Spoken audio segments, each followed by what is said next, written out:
Hey, what's going on? This is Big Grime, and I'm here to talk about Pro Tools versus Sonar. I had somebody ask me what should they get, Sonar, Pro Tools, and this is my opinion about that. I'm a Sonar user. I love Sonar. Overall, give you a quick answer. I do believe Pro Tools is better, but I'm gonna tell you there are some advantages and some disadvantages.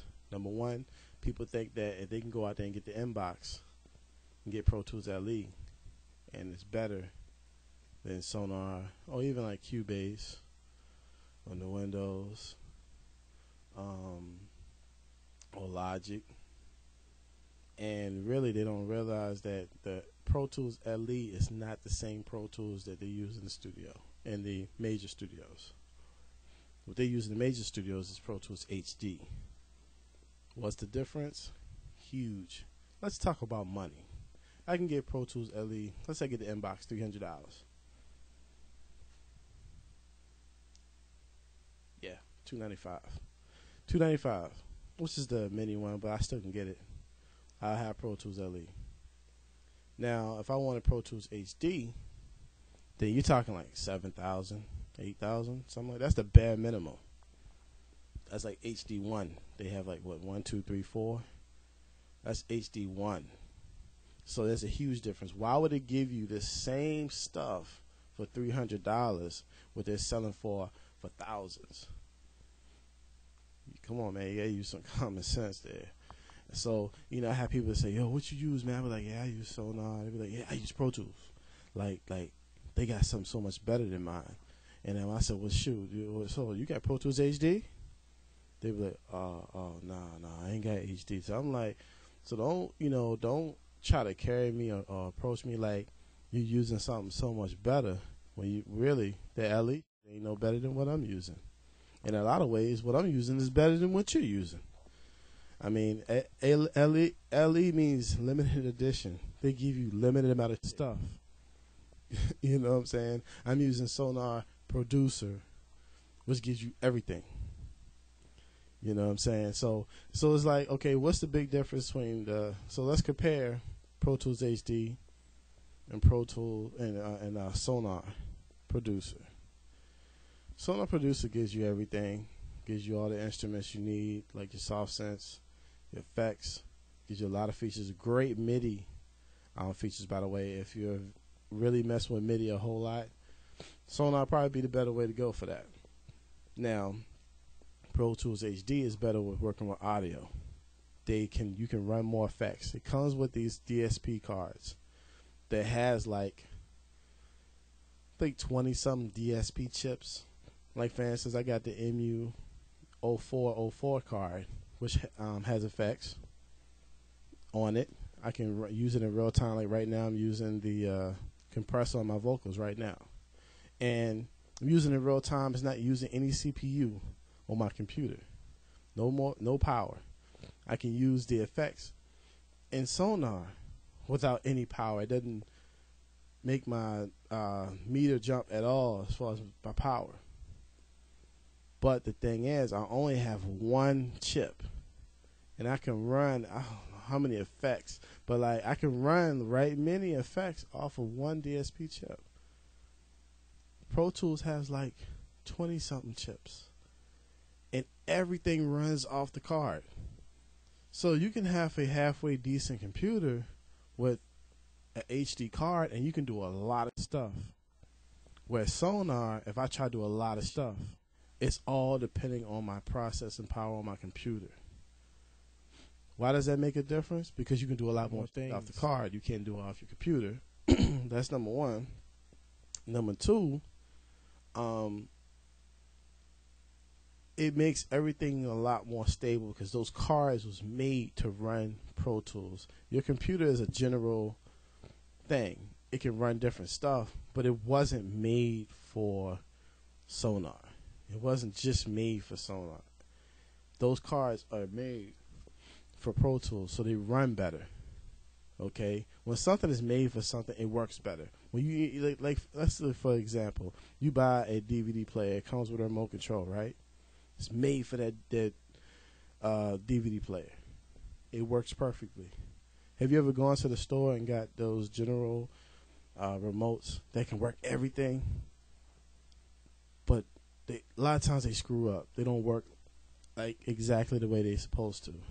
They're not as good. It's not as good as getting the remote that works with that DVD player that was made for that. So that's the advantage that Pro Tools have over Sonar. Now Sonar has come up with hardware. They got the I think it's the VS700. They have their own mixer and everything like that, and it's good. I mean, they got some hardware that's going with Sonar that is kind of competing with that. With controlling Sonar, having that mixer, you can control everything in Sonar. They have the PCI 500 that controls Sonar, but the processing power is still coming off your computer.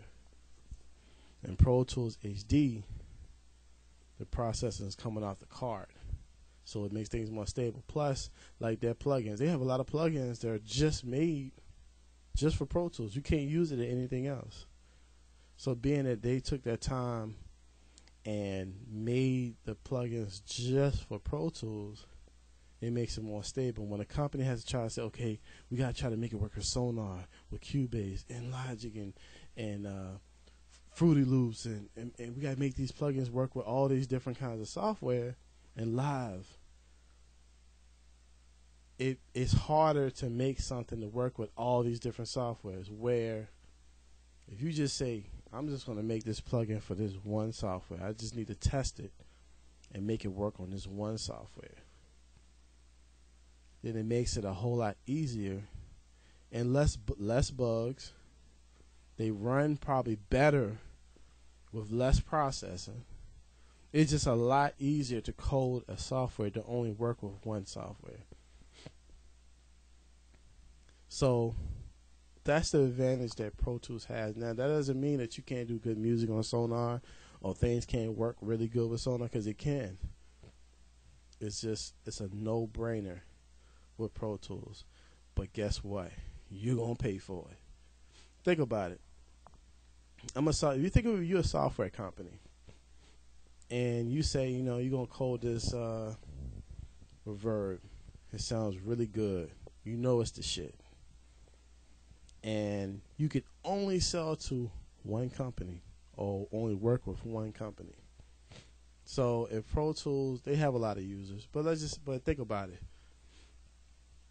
It works through, let's say they have 700 customers on Pro Tools. So you have 700 potential people to sell it to. Now you got Sonar, who has, let's say, 500. Logic has 500. Cubase has 500. So you have a lot more customers to try to cater to, and you have a potential of making more money. And also you'll be able to offer the product cheaper because of the potential customers that you have, being that it can work with all the other softwares that take VSTs. So that makes the price lower. But when you have something that's dedicated to that one software, they're like, okay, well, we're going to make it pricey because we need to make the money we had to make it pricey in order to make money, because we're selling less of them. We sell them more. We're still making the same amount of money as somebody selling a lot of them for less. Like organic milk. If you get organic milk, cows that are not injected with hormones cannot produce as much milk that is of cows that's been injected with hormones. So when you buy organic milk, it's more expensive because they have less of it. You know what I'm saying? So it's so many reasons why it's more expensive. Plus, Pro Tools is expensive. They felt like if you're gonna pay $7,000-$8,000 for an HD rig, then you can afford to pay $500 for my plugin.